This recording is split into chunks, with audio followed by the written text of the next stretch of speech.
영적 자각을 위한 질문 한번 따라해 봅니다. 임종 때 어떻게 당신의 삶이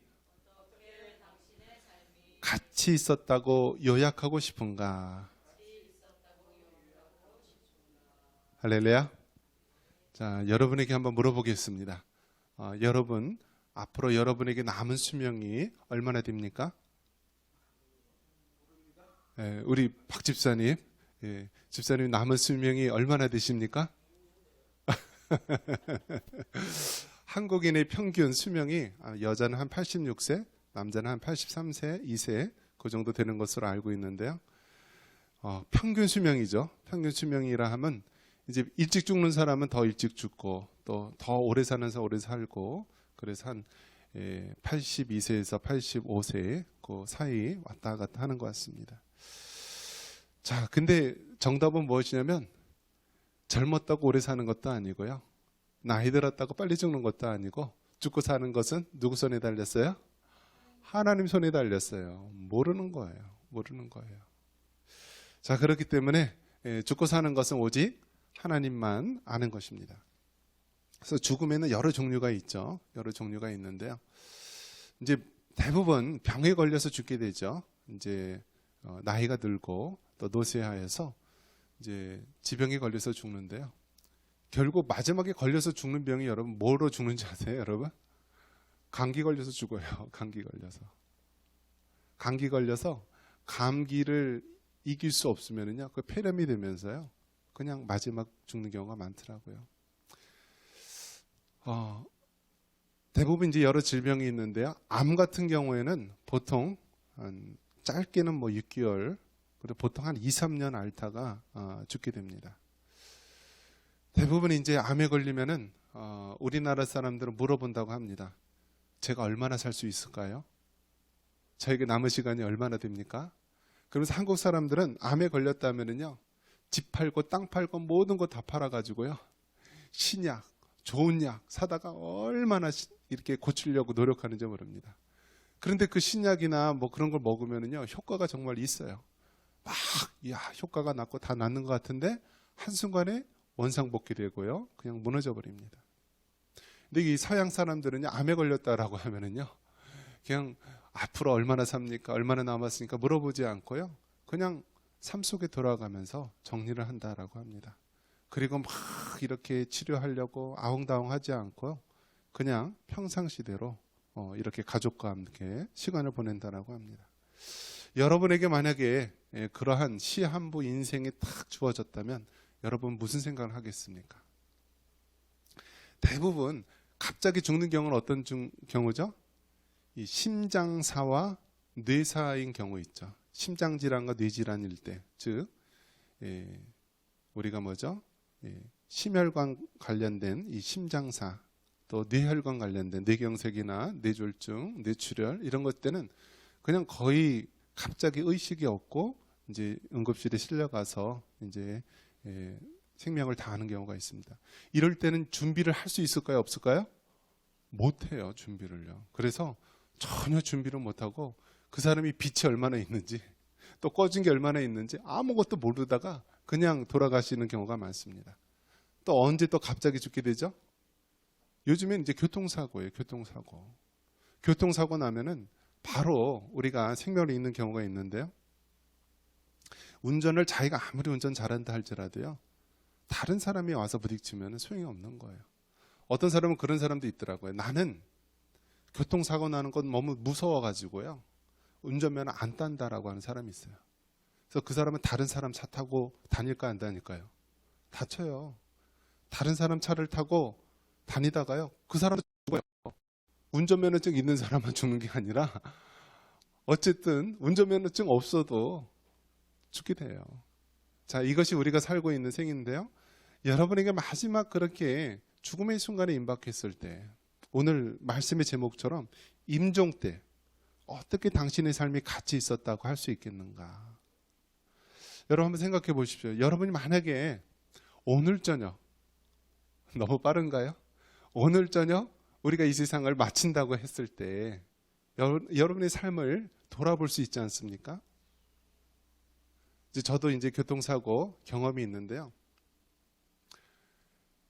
이제 강북 강변도로에서 이제 설날 아침에 큰집되게 가다가 부모님 모시고 가다가 사고가 난 거죠. 그래서 그 당시 이제 1월 달이기 때문에 강북 강변도로 아침 8시이기 때문에 이제 미끄러웠어요. 그래서 제 차가 중앙선을 확 넘으면서 다가오는 차하고 부딪혀서 큰 충돌만 한 오중 충돌이 있었는데요. 차가 탁 부딪혔는데 앞에 부딪혔고 뒤에 부딪혔고 옆에도 부딪혔어요. 이제 막 차가 부딪히면서 빙글빙글 탁 돌면서 부딪히는데 그 짧은 몇 초 동안에 이 사람의 시간이요. 그냥 파노라마처럼 쫙 지나갑니다. 그 시간으로 따진다면 정말 몇 초 되지 않겠죠. 그런데 그 짧은 시간에 차가 부딪혀서 공중에 붕 떠서 빙글빙글 돌 때요. 그냥 여러 가지 생각이 쫙 이렇게 납니다. 쫙 납니다. 그러니까 그 짧은 순간에 우리의 인생을 이렇게 돌아보게 되고요. 우리가 죽음이라는 것을 탁 맞닥뜨리게 되면은 그 순간에 우리 삶을 그냥 필름이 쫙 파노라마처럼 흘러가듯이요. 우리 삶을 돌아보게 될 것입니다.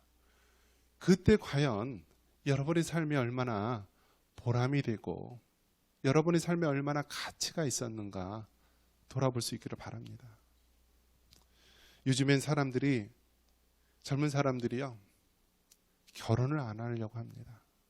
그리고 결혼을 해도 자식을 안 가지려고 합니다. 그냥 지하철이나 이런 데 봐서 얼마나 아기끼를 이쁘게 안고 있는지요. 막 포대기로 싸가지고 이렇게 보면은요. 자세히 들여다보면은 사람 새끼가 아니라 짐승 새끼예요. 짐승 새끼. 유모차를 가지고 이렇게 끌고 가는 모습 보면 아이고 얼마나 이렇게 산책을 시켜주고 하나 보면은 멍멍이가 그 안에 있어요. 사람을 키우는 게 아니라 짐승을 키웁니다. 이것이 얼마나 인간의 이기적인 생각입니까? 자기를 위해서 자기의 만족을 위해서 짐승을 키우는 거예요. 물론 이제 짐승을 키우는 게 다 잘못된 것은 아니죠. 하지만 그것이 더 하나님 사랑보다 높아지고요. 하나님께서 우리에게 맡겨진 사명을 잃고 우리가 사람을 키워야 되는데 짐승을 키우게 된다면 그것은 결국 하나님 앞에 우상의 범죄를 저지르게 되는 것입니다. 그래서 요즘 많은 사람들의 특징이 뭐냐면요.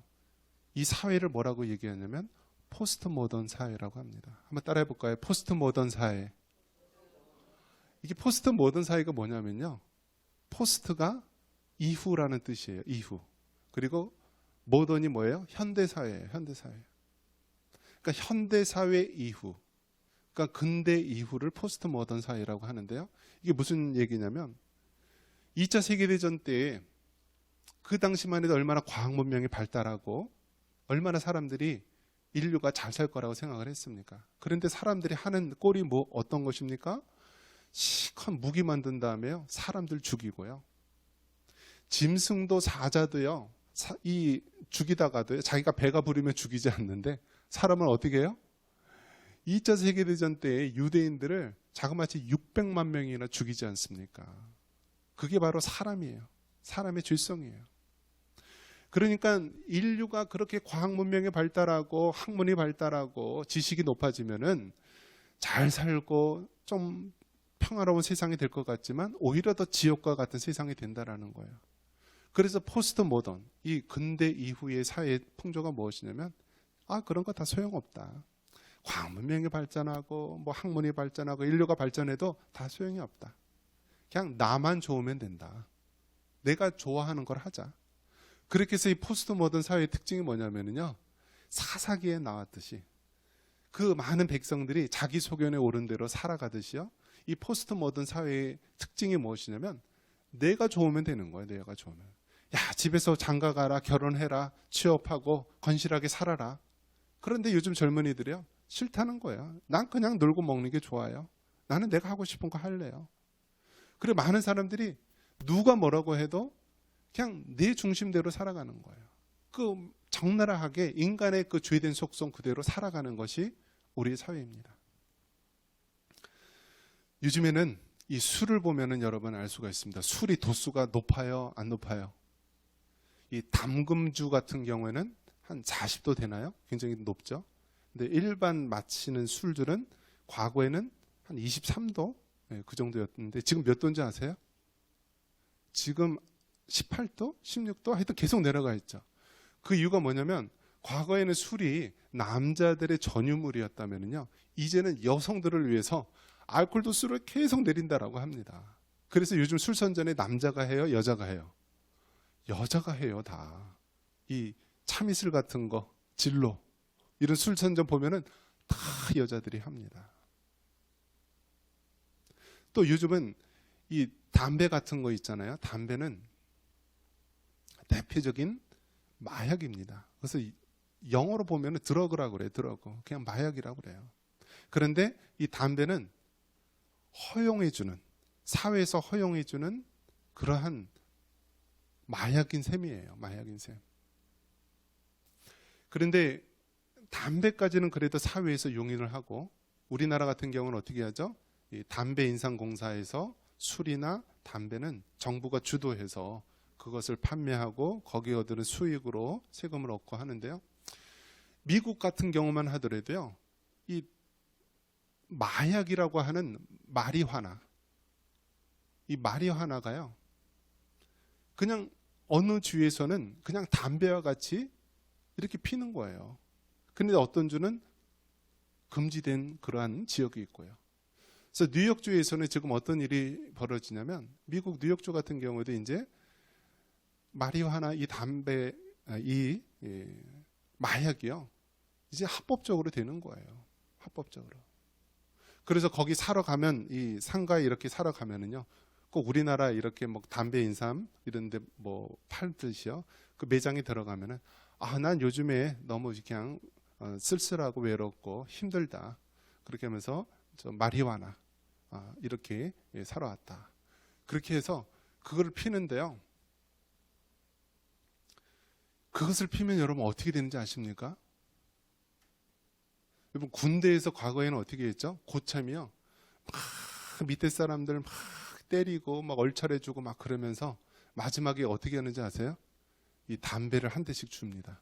그러면서 막 속으로 쌓인 것들을 다 풀라고. 그런데 담배를 피면은 그게 막 이렇게 높았던 그런 것들이요, 사람이 착 가라앉게 됩니다. 그러한 성분이요, 이 마리화나 이 마약 같은 데는 엄청난 거예요. 엄청난 거예요. 그래서 막 살기 싫고 막 우울증 걸리고 힘들고 막 화가 나고 막 그러한 사람들이 그러한 마약을 한번 접하게 되면은요, 사람이 쫙 가라앉으면서요, 가수 같은 경우 무대에 서서 막 무대 공포증이 있고 막 땀이 나고 막 공황장애가 있는 사람들이 그런 마약을 접하고 나면은 그런 게 하나도 없어진다고 합니다. 그러면서 노래를 불러도 막 몇 옥타브씩 올라가고. 그러니까 너무나 많은 젊은이들과 많은 사람들이요, 이거를 접합니다. 그리고 이제 세계 곳곳에서 이런 마리아나나 이런 모든 마약들이요, 합법적으로 하게 되니까 우리나라 유학생들, 외국에서 유학하고 왔던 사람들이 거기서 마약을 하고 왔다가 우리나라에 딱 오니까 우리나라에는 다 어떻게 됩니까? 마약법에 의해서 다 처벌을 받지 않습니까? 그러니까 그거를 어떻게 할 줄 못하니까 다 이렇게 구입을 합니다. 인터넷을 통해서 비밀리에 그렇게 구입을 해서 하는데요. 이제는 이 한국 사람들이 머리가 좋아요, 안 좋아요? 좋아요. 근데 꼭 범죄형으로도 머리가 좋은 사람이 있어요. 그러니까 그 마리아나 씨를요, 집안에다가 키우는 거예요. 씨를 가져다가 조명을 탁 해서 햇빛을 받는 것처럼 하고 그 방이나 집안에다 온통 마리아나를 탁 재배한 다음에요, 그것을 재배한 다음에 가루로 해서 담배처럼 피든지, 아니면 그걸 액상으로 해서 액상 그런 대마초로 해가지고 판매한다든지.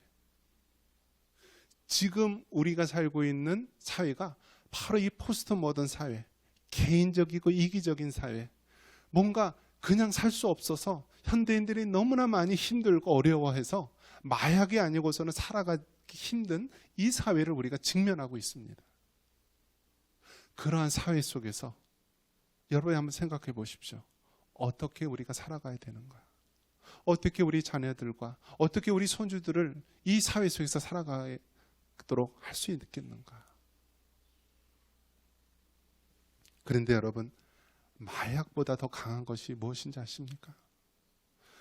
그 필로폰이라고 하는 그 마약보다도 몰핀이라고 하는 그 모든 진통제보다도 더 강한 것이 여러분 무엇인지 아십니까? 바로 우리 예수님이십니다. 예수님의 사랑, 하나님의 사랑이요, 그 어떤 것보다도 강하고요, 그 어떤 마약보다도 우리를 더 강하게 휘어잡는 것이 바로 하나님이십니다. 그래서 여러분, 이런 말이 있더라고요. 담배 끊는 사람하고는 사귀지도 말라. 무슨 뜻인지 아세요, 여러분? 담배 끊는 사람하고 사귀지도 말라. 독하다는 거예요, 독하다. 그래서 웬만큼 아니고서는 담배를 못 끊는다는 거예요, 담배를. 그런데 여러분, 담배를 끊기 위해서, 마약을 끊기 위해서 아무리 사람이 노력을 해도 할 수가 없어요. 그런데 예수님을 인격적으로 만나고요, 하나님의 사랑이 우리 안에 충만히 거하게 되면은요, 마약이 그냥 떠나가고 담배가 떠나가는 거예요. 그렇게 술, 담배를 좋아하는 사람이요, 담배나 마약을 하면 막 헛구역질을 하고 막 토할 것 같고 막 싫어지는 거예요. 어떤 사람은 담배 연기가 이 세상에서 제일 싫대요.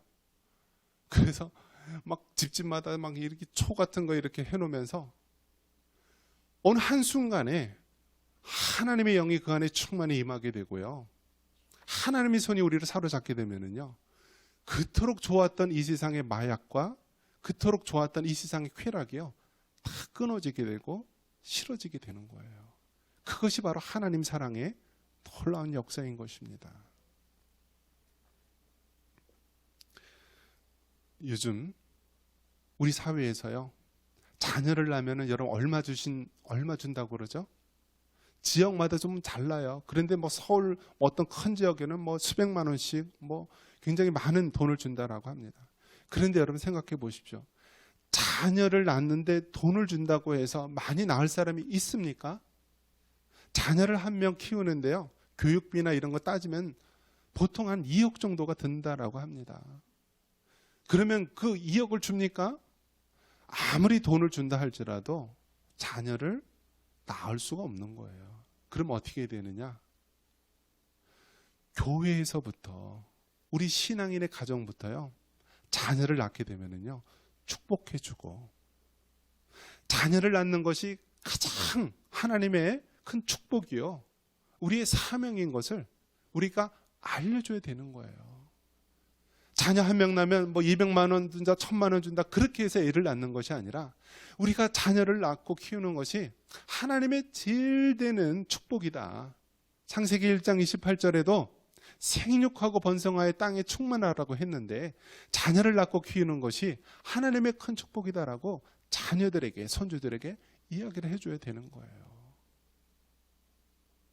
결혼을 하는 자녀들 있으면은요, 그래, 결혼하는 것이 정말 하나님의 그 사명이고 자녀를 믿음으로 키우는 것이 하나님의 그 축복이라는 것을 계속해서 자녀들에게 알려줘야 됩니다.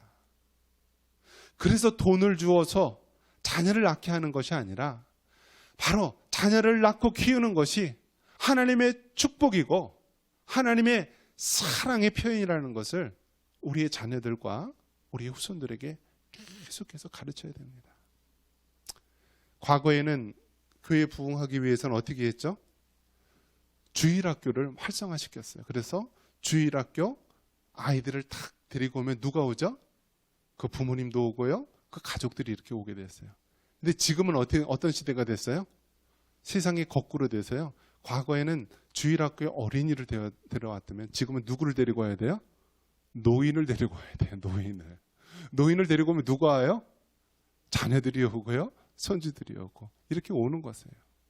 그래서 정말 여러분, 우리가 지금 살고 있는 사회에서요, 노인들의 가치가 너무나 중요하고 우리 할아버지 할머니들의 그 일이 너무나 중요한 거예요.